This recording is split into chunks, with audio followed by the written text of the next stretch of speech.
Identity 5 is getting a new UI update? Let's begin. Welcome back to another episode, guys. Last week we got the returning costume voting event where all of you guys could start voting every single day. You got 5 votes to vote on your favorite costumes, either for survivors or for hunters as well. Not all skins available in the game. If you voted every single day, you get clues, fragments, trial cards, and more rewards every single day. This event does end before the next patch, I believe, so make sure that you do get into voting if you want to get those rewards, and also if you'd like to see your favorite skin return. In the store, they didn't really add much. They actually only added a spyglass package that cost 288 echoes and gave you 100 spyglasses, 188 clues, and 188 fragments. Why did they offer us this? That's because they added some new stuff into the spyglass store. They added a new B tier accessory called Casablanca that I believe was for all survivors, and then they had the rabbit doll accessory that was also B tier that was only for mechanic, if I remember correctly. According to Netty, these are only going to be available for a limited time, so make sure you go and grab those. We also saw the return of the shout emote, the provoke emote, and the lie down emote. I think these are for specific characters. I didn't write down which ones. And we also got to see the return of the hush emote that hasn't come back since, well, the beginning of the game. Really nice to see, and it's a really nice emote, available for all characters to use, all survivors at least. We also got 2 graffiti in the spyglass store that you could purchase as well.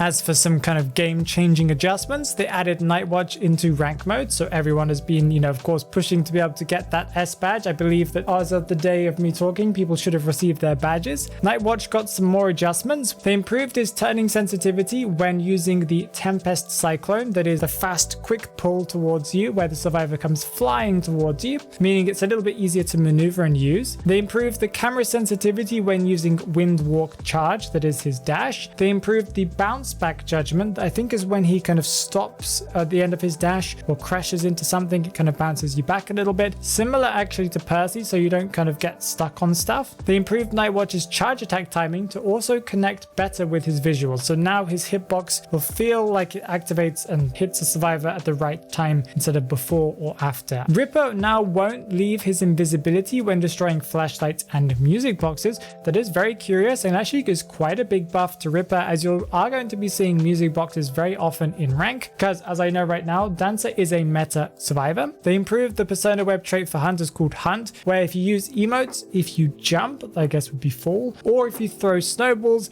this won't interrupt Hunt. And a minor adjustment for Mad Eyes where they improved and increased the size of his control monitor selection buttons to make it a little bit easier for your fingers not to miss those control monitors. Let's talk about what we're going to be getting this week. This week we're getting 2 different events. We're getting the Soul Emissary theme event that's going to come along with Ripper's Soul Emissary statue furniture piece and the Soul Emissary themed pet that's only for survivors, not for Ripper. This statue, as far as I can tell, is massive. We've also seen a video of what the Soul Emissary themed pet looks like, and it has some funny animations that I'll be showing, I think here, a little picture of it. It can breathe fire and roll around and stuff like that. Is a really nice pet. I expect that these will only be purchasable using echoes, as this does seem to be like a paid event or something like that, but I'm not completely sure. Having either one of these, so having either the furniture piece or having the pet, will reward you with a dynamic portrait and portrait frame for free. Not a dynamic portrait frame, a dynamic portrait and a normal portrait frame. You can also possibly receive these things anyway by completing tasks. If you own the Ripper's Soul Emissary S tier skin, you'll get a discount card of 1188 echoes if you want to purchase the furniture piece, the statue, or a 388 echo discount on buying the special pet, that is this purple sheep pet. I still don't know why this pet is considered remotely anything like the Ripper thing. Maybe they just had to release this pet and they're like, okay, we'll just put it into event. Another event we're getting this week that is kind of like a start of the event, that's the more important parts coming the following week, is we're getting Orfeo's game event. As far as I understand, we're going to be getting a login daily event to unlock a story event for the game. By logging in daily, we'll be able to receive rewards such as a portrait frame, a B tier accessory, an emote unlock card, furniture, a dish piece, and a B tier costume for novelist. I don't know if these things will be coming out this week in total, or if only a couple of these things will be coming out, because we do have this game mode coming out apparently on the second week of this event. So that would be not this week, but the following week, where we get to play the new Orfeo's game event. Let's talk about what's coming in the future. Some leaks, some rumors, and also confirmed stuff that is coming. We've mostly got confirmed stuff here.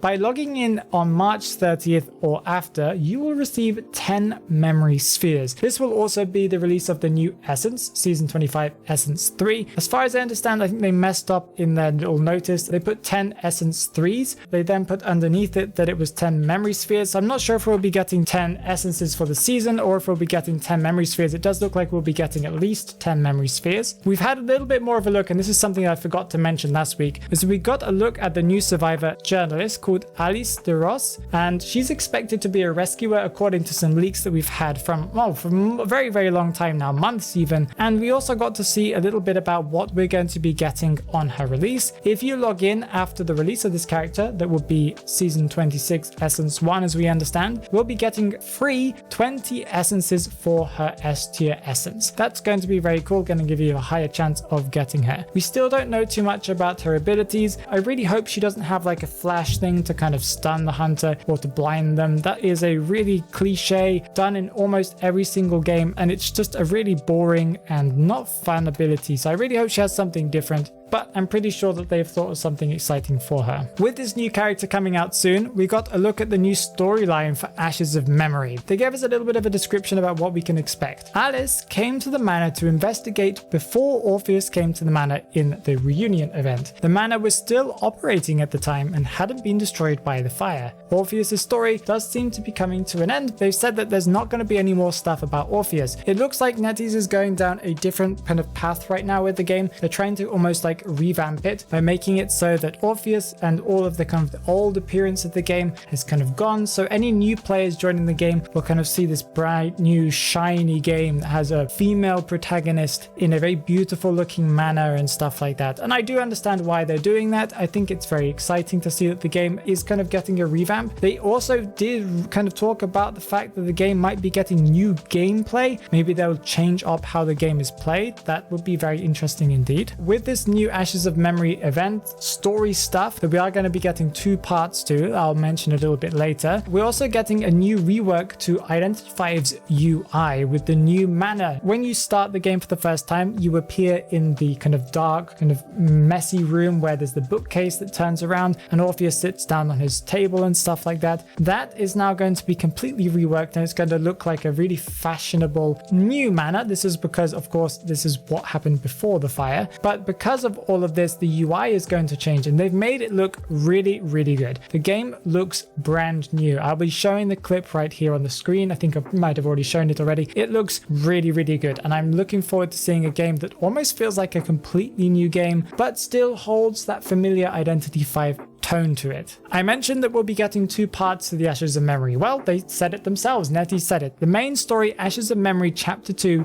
is set to come in the second half of this year. So we've got part 1 coming with Season 26 Essence 1, and then we'll be getting another one maybe during the summer that will be the second part of this. The reason why is because this event is only going to bring a new character that is journalist. It's not really going to bring anything else, but the second part is apparently going to bring a new map, new characters. They said multiple. They didn't say one character, new gameplay and new events. We also knew that there was a new map coming very, very soon, and that would kind of coincide with this. Maybe it's going to be themed around the story, or maybe it's just kind of also coming around the time of the event. Characters will maybe be what people expect of the prospector and entomologist hunter versions. New gameplay could be anything, could just be a readjustment, or it could be that the game is going to change and the core mechanics of the game will be different, and the new event will just be the story event probably. And they're also going to give us a free S tier costume. Probably will be an S tier for one of those characters that they released. Similar to how we got Nightmare's release in the previous Time of Reunion event, and then we also got his S tier for free. We should be also getting a new character or characters and an S tier costume for that character for free as well. Very interesting. I'm looking forward to seeing how this event works. Do we really think that they're going to make the Prospector and Entomologist Hunter versions for this storyline event though? It just feels a little bit random unless we see first part of the event allude to these characters. Tell me what you think down below. And check out this playlist with some history of the game, the beta stuff that was added to the game that you might not have known about, the things that happened before the game was even released.